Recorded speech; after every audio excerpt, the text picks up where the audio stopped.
అందరికీ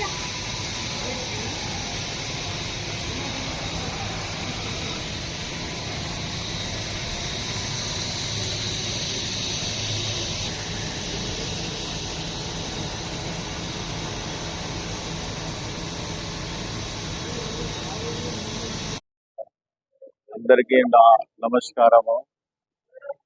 మన నుంచి మినిస్టర్ తెలంగాణ రేవంత్ రెడ్డి గారికి నా ధన్యవాదాలు. Thank you so much. ఇంకా కమిషనర్ గారికి, అందరికీ డిపార్ట్మెంట్స్ వాళ్ళకి ధన్యవాదాలు. ఎందుకంటే ఈ ఎగ్జిబిషన్ ఈరోజు మేము ఇనాగ్రేషన్ చేస్తున్నాము, లేట్ అయిపోయింది ఇంతకుముందు. కానీ ఈరోజు నుంచి హైదరాబాద్ వాసులు ఎంత ఎదురు చూస్తున్నారు అందరు ఎగ్జిబిషన్ రావాలని. అందరికీ కూడా మేము దయచేసి ఈ సమ్మర్ క్యాంప్కి, summer Utsav Mela 2024 near IMAX NTR garden పక్కన కాశ్మీర్ అందాలు సెటప్ పెట్టాము, అది వచ్చి ఇక్కడ చూడాలని మేము కోరుతున్నాము.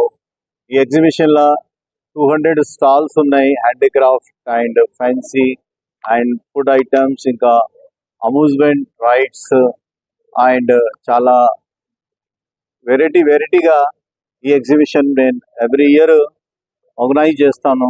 ఈ సంవత్సరం కూడా వెన్యూ చేంజ్ అయింది. అందు గురించి ఐమాక్స్ థియేటర్ పక్కన ఈ ఎగ్జిబిషన్ ఎన్టీఆర్ గార్డెన్ దగ్గర పెట్టి జరిగింది. ఈ గ్రౌండ్లో లొకేషన్ బాగుంది, మీ అందరికీ వచ్చి ఎగ్జిబిషన్ చూడాలని కోరుస్తున్నాము. ఈ ఎగ్జిబిషన్లో చాలా వెరైటీగా డిఫరెంట్ క్వాలిటీగా, బయట 45 డిగ్రీ వేడి హీట్ ఉంటే ఇక్కడ 5 డిగ్రీ సెల్సియస్ ఉన్నది. మనం కాశ్మీర్ వెళ్ళకుండా మన హైదరాబాద్ అనే కాశ్మీర్ చిన్న ఫీలింగ్ చేసుకొని మన పిల్లలకి హ్యాపీగా సమ్మర్ చిన్న గిఫ్ట్ ఇవ్వచ్చు.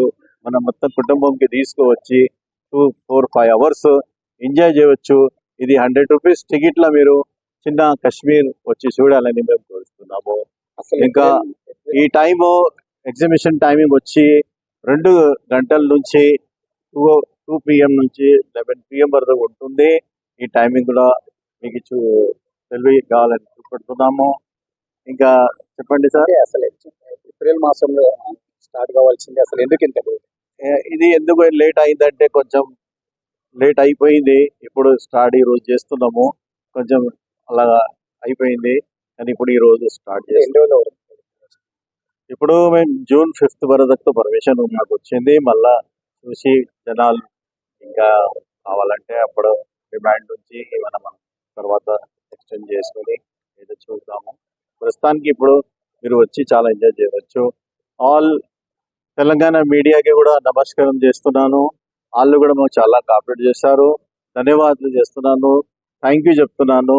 మాకందరూ చాలా కాపాడినారు, బాగా మాకు హెల్ప్ చేసి పెట్టారు. అందు గురించి మీడియా కూడా నమస్తే, thank you so much. 2 PM to 11 PM. అసలు మీకు థాట్ ఎట్లా వచ్చింది కాశ్మీర్ యొక్క అందాలని చూపించాలి అసలు? ఎందుకంటే చాలా మంది కాశ్మీర్ వెళ్ళారు కాబట్టి ఎట్లా వచ్చింది? ఎందుకంటే నాకు లాస్ట్ 20 years ఎక్స్పీరియన్స్ ఉంది. నా మనసులో ఏముందంటే జనాలకి టూరిజంకి మన హైదరాబాద్ సిటీలో జనాలు ఎక్కడెక్కడి నుంచి వస్తారు. అరే ఢిల్లీలో ఆగ్రాలో పోతే, యూపీలో పోతే తాజ్మహల్ కిतना अच्छा है అంటారు. తాజ్మహల్ తో ఉంది. మన హైదరాబాద్లో వస్తే చార్మినార్ చూస్తారు, కానీ నెక్లెస్ రోడ్లో వచ్చినప్పుడు కూడా ఎన్టీఆర్ గార్డెన్ చూస్తారు. అలాగని నేను కూడా ఒక వెరైటీగా తయారు చేసి జనాలకి చూపెట్టాలి. మన హైదరాబాద్ కూడా ఎంత అందంగా ఉంది. మేము కూడా ఇక్కడ అందరు పోయి చెప్తారు హైదరాబాద్లో కాశ్మీర్ చూసిన కాశ్మీర్ అంటే ఇది సర్ప్రైజ్ కదా. ఇది अरे कश्मीर कैसा देखते भाई बोल के लोगों को मालूम होना. इससे पहले मैं ताजमहल बनाया, इससे पहले व्हाइट हाउस बनाया, इससे पहले वो क्या बोलते हैं आपको వరల్డ్ కప్ గెలిచినప్పుడు వరల్డ్ కప్ పెద్ద తయారు చేశాను. ఇంత ఎవ్రీ ఇయర్ ఒకటి సర్ప్రైజ్. ఇంత ముందు చాంద్ సే చంద్రాయన్ తక్ హమ్ బనాయే ఫిష్ ఎక్వేరియం కూడా తయారు చేసిన నేనే ఫస్ట్. ఇంకా మళ్ళా అంటే నా ఇది మెయిన్ ఎంటర్టైన్మెంట్ గా నుంచి ఇంకా కడుపు నిండదు. ఎంటర్టైన్మెంట్ నుంచి ఎంప్లాయ్మెంట్ కూడా ఉండాలా, జనాలు కూడా కష్టపడాలా, డబ్బులు రావాలా. ఎందుకంటే 200 ఫ్యామిలీస్ నాతోనే ఉన్నారు. వాళ్ళు కూడా ఎంప్లాయ్మెంట్ దొరుకుతుంది. వాళ్ళు కూడా వస్తే స్టాల్ పెట్టుకుంటారు. బయట పోతే 1-2 కోట్లు కావాలా షాప్ పెడితే, అది నడుస్తుందో నడవదో తెలీదు. ఈ హైదరాబాద్ పెద్ద పెద్ద మాల్స్ తయారైపోతున్నారు. చిన్న పెట్టుబడులు లేనವರು ఏం చేస్తారండి? ఎవరు సాయం చేస్తారు చెప్పండి మీరు? అందు గురించి నేను అనుకుంటాను, చిన్నది స్టాల్ పెట్టుకుంటే పైసలు లేక కూడా మేము స్టాల్ ఇస్తాము, పెట్టుకోండి, మీరు బిజినెస్ చేసుకోండి, తర్వాత మాకు ఇవ్వండి, ఇచ్చిన పైసలు తీసుకుంటాం, అడగండి, ఎవరికైనా వచ్చి మీరు ఇంటర్వ్యూ తీసుకోండి. అది మొత్తం రెడీ చేసుకొని మేము డబ్బులు కట్టి అందరి నుంచి అది ఎందుకంటే అందరిని నడవాలా, అందరినీ నా ఇంట్రెస్ట్ అంటే ఎంప్లాయ్మెంట్ బాగా రావాలా, ఆర్ ఎంటర్టైన్మెంట్ ఉండాలా, ఇంకా పేరు ఉండాలా. అందు గురించి ఈ పని నేను చేస్తున్నాను లాస్ట్ 20 years నుంచి.